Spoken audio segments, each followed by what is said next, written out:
This thing is amazing. So, about to take off. Take off! So it goes from hearing the board hit the water, and then it just takes off and is almost near silent.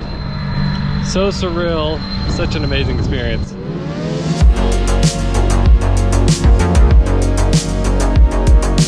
What's up guys, Jimmy Chang here with Andrew, and in today's video we're going to be talking about the Fliteboard, which we have right behind us. We're going to talk about our progress with the Fliteboard. We've had it now for a few weeks. We're going to talk about if we think this $13,000 contraption, you got that right, $13,000, whether or not we think this is worth it. We'll start off with Andrew. Andrew, you've ridden it the most out of both of us, I think just almost every day since we've had it. It's been amazing. It's by far my favorite PEV out there. It's surreal, the experience that you get when you leave the water, you're floating 2 feet above it, it's near silent, and it's just you and the board. And at this point, Andrew he's a really good rider, but it wasn't always like that from the beginning. There were some falls that you took. There was a little bit of a learning curve. Tell us about that learning curve. Oh yeah, it was funny. The first day I was like, I'm not even sure if I'm gonna be able to do this. I'd be having the nose go up on me, I'd fall all weird, I had bruises on my arm, my wife said it looks like someone beat me. So the learning curve at first, I just didn't know if I'd be able to get this. But after I had some time to digest it that first night, the second day it just clicked. Really, it's not that hard to learn. It takes a little bit of balance, but there's just a few key tips that I tell people is to make sure you hold on the trigger, don't let go of it, and slight movements and you'll pick it up pretty quickly. Tell us your background with board sport. I'm an avid snowboarder. I've been doing it since I was 10 years old. I'm a terrible surfer, so I was really surprised I was able to pick this up. I've ridden a one wheel for a long time. I've ridden longboards. So it does use those balance techniques, but it's slightly different because you can't really get aggressive with your movements. You have to be very subtle with your movements or else you'll fall off. It's definitely all about the flow with this. You get in this flow state as you're moving. I will say my board sport experience, I am a mediocre snowboarder, probably below average. I'm an okay one-wheeler, probably average. I wakeboard a little bit. I'm a terrible wake surfer. And so for me, my progress on this, that first day when Brian came out to teach, it was difficult. I mean, I definitely was able to get up. I was able to enjoy that surreal experience where you're flying, but I definitely had some crashes.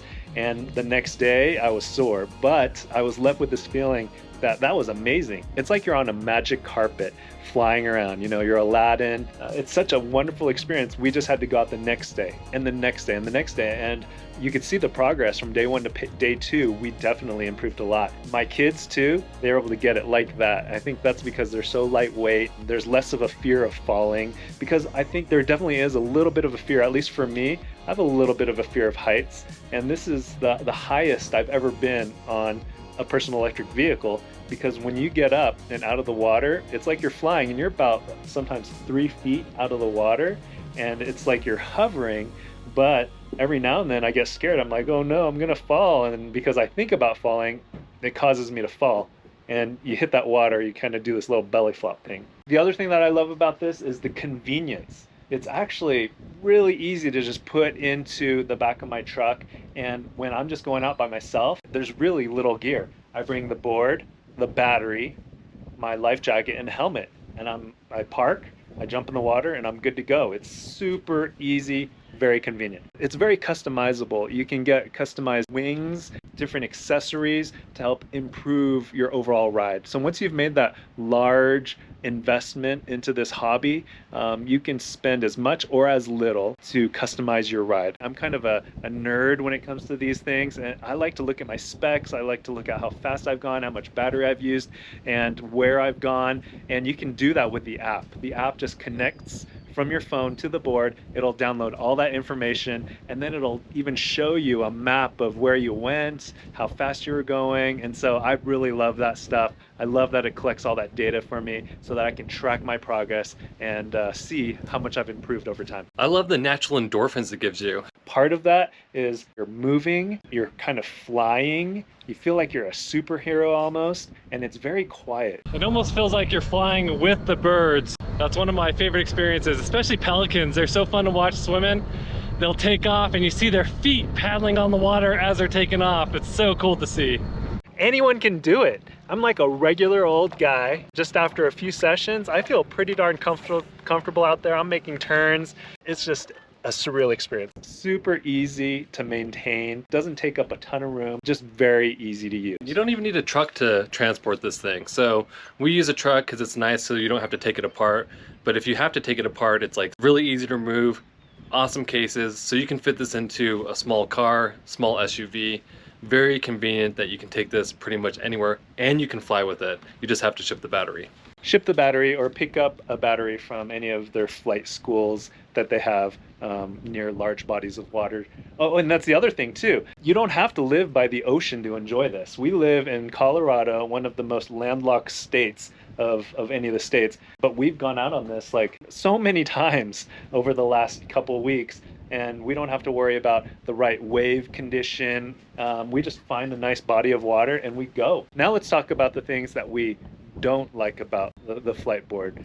There's really only one thing for me, because I love this thing. It's only the price. It's going to prevent some people from getting engaged in the sport. There are less expensive versions of this from other companies, but what you're getting with Fliteboard is the BMW or the Mercedes of electric hydrofoils. This is premium quality construction, carbon fiber, very nice unique design only found with Fliteboards when you have the prop integrated with the hydrofoil. It's just a very premium feeling experience. This is one of the coolest experiences I've ever had from a personal electric vehicle in a long time.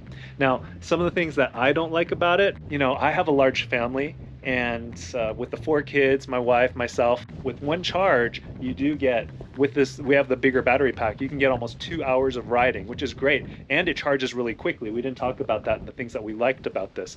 But eventually my family runs through the batteries and we need to charge it. And so, well, we're fortunate enough that we have an external battery pack that we charge it with, the EcoFlow. We've charged it with my truck. And it's going.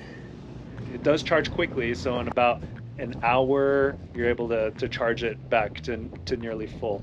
This is so much fun to ride with other people. I love teaching people how to ride this.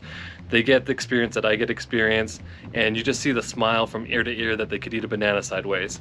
That's one of my favorite things, is just sharing flying with other people. I love the fact that I can go alone. I like that I don't have to bring someone else with me to feel fun. A boat, it's not very fun without an extra person with you. It's super nice to have 2 batteries. You could have one battery charging while the other battery's going, and you could go all day if you wanted to. To get an extra battery, that's going to cost you an extra $3,500. So it's not a cheap hobby to get into. Which brings us to our final point, the big question. Is this worth it? You can get them for less money, but in terms of the premium, the best electric hydrofoil surfboard experience, the Fliteboard, what do you think about $13,000? Completely worth it to me. That's why I've been out 9 days in a row. Yeah, I think it's worth it. If you look at the experience that you get, this is unlike any other experience you're going to have, and it can replace a lot of the other things. I think this is more fun than a jet ski, a lot easier to maintain, a lot easier to transport. And in the long run, I think if I were to choose between a boat, a jet ski, an electric hydrofoil, I would definitely pick the electric hydrofoil. $13,000, it's not cheap, but if you do have the money, the means to afford something like this, it's going to be a ton of fun. If you guys have any other questions, leave them down in the comments below. Thanks for watching, and when you guys ride, wear your safety gear.